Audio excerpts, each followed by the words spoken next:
During the divorce proceedings in court, my wife entered the room visibly pregnant, grinning as if victory was already hers. She asserted that the child was mine and accused me of deserting our impending family. The judge was on the verge of responding when I rose and declared, "Your Honor, I underwent a vasectomy back in 2018. Her grin vanished instantly, and her attorney requested a recess. These days, she's ringing my phone 43 times daily. Before diving in, I simply want to express my gratitude for your presence here. It truly touches me deeply. However, consider this. Merely 8% of viewers are subscribed. If these tales resonate with you and you'd like to encourage more, a single click can create a significant impact. Using a throwaway account with altered names for clear reasons. There's an eerie quality to being in a courtroom, observing the individual you once cherished attempting to dismantle your existence deliberately while wearing a grin. Even stranger when they're weaponizing an unborn baby in the process. But I'm jumping ahead. Let me provide some background. My former wife, whom I'll call Tara, and I were wed for 7 years. We encountered each other in 2013, tied the knot in 2014, and initially everything felt wonderful. Exceptional, actually. Both of us held bright professional paths, I in software development, she in business marketing. We explored various places, overhauled a home side by side, shared identical aspirations for achievement. Children were absent from our plans, which turned into a significant source of conflict roughly 3 years after marrying. I received a diagnosis of an inherited disorder with a 50% likelihood of transmission to any biological offspring. This illness leads to gradual nerve deterioration beginning in middle age. I witnessed my dad decline because of it, confined to a wheelchair by age 50. At 36 currently, I'm already experiencing initial signs. Sporadic tingling in my limbs, occasional stability problems. Hardly something I'd wish to gamble on inheriting. Upon getting the diagnosis in early 2017, I felt crushed. I recall being in the specialist's room, clutching the gene analysis report as he detailed my outlook. That evening, I shared it all with Tara. The expected course, its inheritable aspect, my anxieties regarding biological kids. There are alternatives, I mentioned, grasping her hands over our dining table. Adopting, fostering others, or simply remaining without children and prioritizing our jobs and adventures. She gripped my hands tightly, eyes welling up. We'll navigate this as a team. Your well-being is the priority at the moment. For nearly a year afterward, matters felt positive. We investigated adoption organizations. We passed hours with our young relatives. It appeared we aligned on this, or at least that's what I believed. Then, come March 2018, a shift occurred. Tara began remarking that heredity isn't the sole factor and that healthcare advancements are constant. She would scatter fertility center pamphlets throughout the home. When I restated my position, she grew agitated. "You're robbing me of the opportunity for motherhood," she declared in one intense dispute in our sleeping area.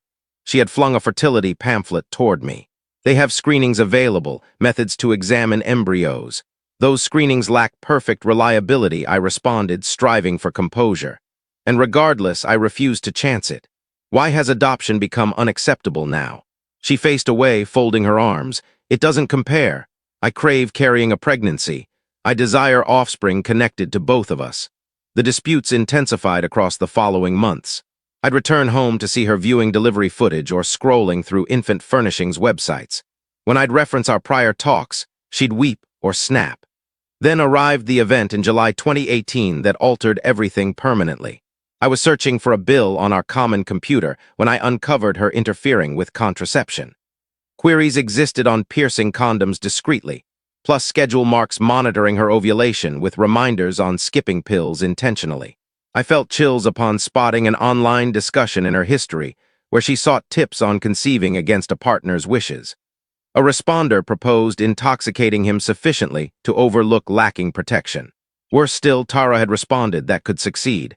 He seldom recalls specifics after whiskey. I remained there for hours, scanning her entries over weeks, sensing profound nausea. This transcended mere differing views. It represented a profound violation of confidence and personal sovereignty.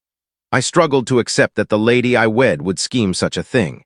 When she arrived home that night, I challenged her with the evidence. Her face shifted rapidly from astonishment at exposure to frantic rationalization. "You're exaggerating," she claimed, walking back and forth in our lounge. I was merely releasing frustration digitally. Releasing frustration, you were scheming to deceive me into parenthood. Rage and hurt made me tremble. She then sobbed intensely, slumping on the sofa. I'm frantic. I'll be 35 soon. My fertility window is closing as you delay. I'm not delaying. I possess a hereditary illness. We talked about this. You'd embrace it once pregnancy occurred, she maintained, drying her face. You'd adore the baby regardless. I merely need to guide you toward your true desires. I rested in the spare bedroom that evening, unable to face her. The following day, I contacted my physician for a vasectomy discussion. I kept it from Tara, not from malice but for self-preservation. Trust was gone, and I required certainty against coerced fatherhood. The surgery took place in August 2018, during her weekend getaway with her sibling. The physician comprehended my circumstances and endorsed it, particularly considering the inheritance risk. I used some sick days, informing Tara of a tight work schedule. Healing was swift, rest, cooling, minor soreness, no big deal. I intended to disclose post-return and propose couples therapy for our core mismatch. Yet that evening upon her arrival, she stunned me with her own revelation. We ought to part ways, she stated during supper, avoiding my gaze. I've consulted a separation lawyer already. I felt shocked. So abruptly. Without therapy, without effort, what remains to resolve? You refuse kids, and I won't squander my childbearing time on an unchanging partner. Her tone was icy, as if scripted. Mentioning the vasectomy felt irrelevant then, with separation looming. We passed weeks negotiating divisions, properties, relocation. Polite yet strained. Then, surprisingly, November 2018, 2 months post her initial suggestion, she sought reunion. She appeared at my rented flat with food from our preferred spot, eyes moist. I've reflected, she shared at my small dining setup. Perhaps childless life is acceptable to preserve our bond. We've constructed something meaningful, Drew. I refused to discard it. Doubtful yet open, I consented. 7 years aren't easily abandoned. Therapy sessions started. I returned home December 2018. Nearly 10 months felt improved. Regular counseling attended. Intimacy and feelings rekindled. Vasectomy disclosure neared multiple times, but timing evaded. It grew harder to raise as relations mended. Then September 2019, during her bathing, her device buzzed repeatedly. Typically, I'd ignore, but post-contraception discovery, doubts lingered. A glance revealed texts from Mark W., longing previews dropping my gut. Miss you too, darling, eager for. Mark Wilson, her supervisor. Despite reservations, I accessed them. Discovery crushed reunion hopes. Affair ongoing over 2 years, starting early 2017, pre-diagnosis, pre-kid debates. Persisted through conflicts, her separation threat, our reunion. Reunion timed with Mark's 9-month London transfer. She'd sidelined me during his absence. Post-shower, I held her phone on the bed. How long with Mark? I inquired calmly. Pallor hit her. Drew, there's an explanation. 2 years, intimate while portraying me as cruel for child refusal. My tone cracked. Divorce threatened over no baby, returned upon his departure. Any truth? No denial, justifications followed. Mark grasped her kid longing. Mark would provide family. Mark valued her uniquely.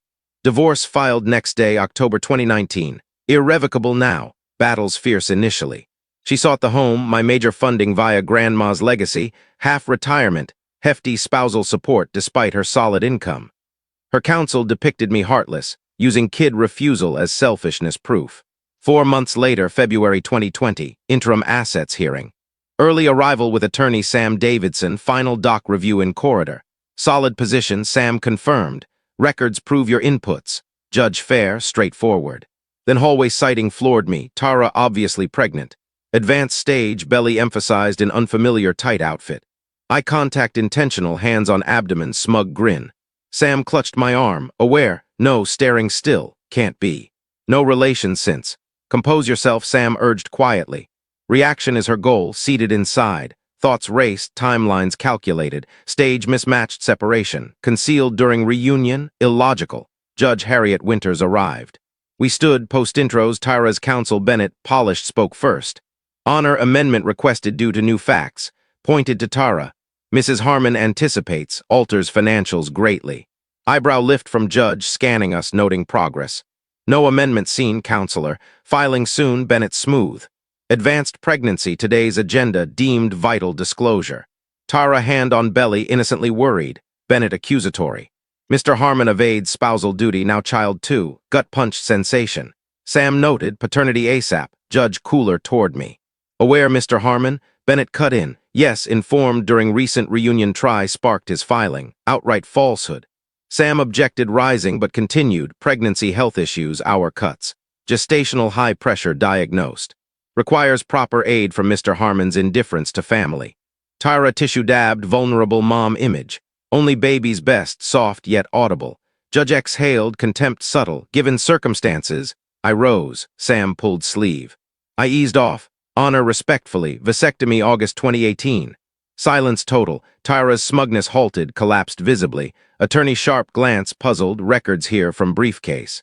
Carried post-filing start for full medical history choice against kids plus confirmations. Not this child's father. Attorney rose, rattled. Honor client unaware. Evasion ploy evident. Judge halted. Records. Bailiff delivered. Thorough review. Dr. Levinson, Mercy Center, August 10, 2018. Receipts, docs on condition prompting. Hereditary neuropathy, dad's premature end cause. Tyra trembled, pale, whisper from Bennett. She pulled away. Orderly judge noted. Aware, Mrs. Harmon. Rose, hand on belly, never disclosed. Impossible, intimacy post-date. Function unaffected, honor only reproduction. Yes, reunion November 2018, post 3 months. Recess 15 minutes requested, approved. Huddle intense, Sam relieved yet annoyed. Warning helpful, muttered, risky without proofs. Unanticipated ploy, processing ridiculousness. Never imagined attributing others' child in court. Guess. Hanging boss mark. Long affair. Resumed, recalibrated. New tone, distress from secret surgery, misconduct claim. Honor, paternity error aside, deception core. Major procedure, marital impact, uninformed spouse. Judge rejected. Serious attributing wrong paternity.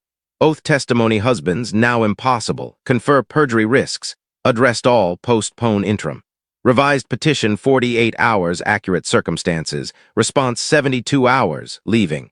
Forthright advised. Paternity mislead, sanction grounds. Packing caught glare pure hate, whispering attorney, eyes fixed. Vulnerable mask gone, plan failed look. Hallway approach, makeup running, drew explanation please. Attorney blocked, guided exit, whisper halting resistance. 3 days prior, phone incessant since. 43 Tara calls, endless messages, sorry tears to harsh blames. Alternated, vasectomy trickery, possible miracle mine. Latest. Grave error, fixable family if converse. Mark silent post-revelation disclosure. Company friend, sudden leave month clear, next week updates. Attorney withdrew uninformed deception, avoided continuation post-court surprise. New hire, aggressive rep, lesser regard. My counsel expedited via fraud attempt, granted. Weeks instead year, final 6 out. 2 days pre-final visitor, Sister Claire. Good relations, neutral before. Apology due, stiff couch sit. Told you knew, abandoning, believed. Shift, coffee offered, refused. Full confession yesterday, mark affair, conception, tricks, marriage, intentional mark pregnancy for your attribution settlement. Head shake, revulsion. Believed court yours, better terms, support, mark. Zero interest now. Kids unwanted 2, issue both. Lawyer transcripts to his, not assuming role. Sorry involvement, sincere, kind always. My apology replied. Should recognize true nature earlier. Final hearing simple. Exposure documented. Demands unmet sympathy. No support, joint share only. House retained, refinanced her out, equity buy, retirement mine, grandma jewelry claimed, denied. Exiting last, heavy pregnant final beg, arm catch. Grave errors but father needed. Hand removed gently. Mark surely post-test confirmation known. No whispered Singapore transfer. Sorry circumstances, not mine resolve. Well wishes you child, Tara. Chapter ended. 6 months finalized.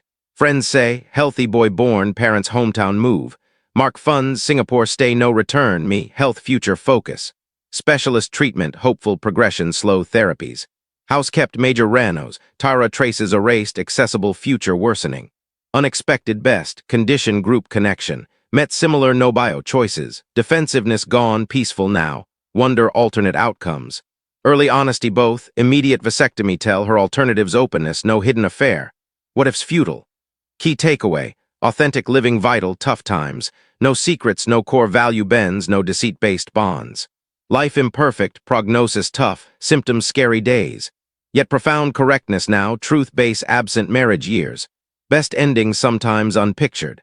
Often quiet fulfillment upholding truth crucially, solitude if required.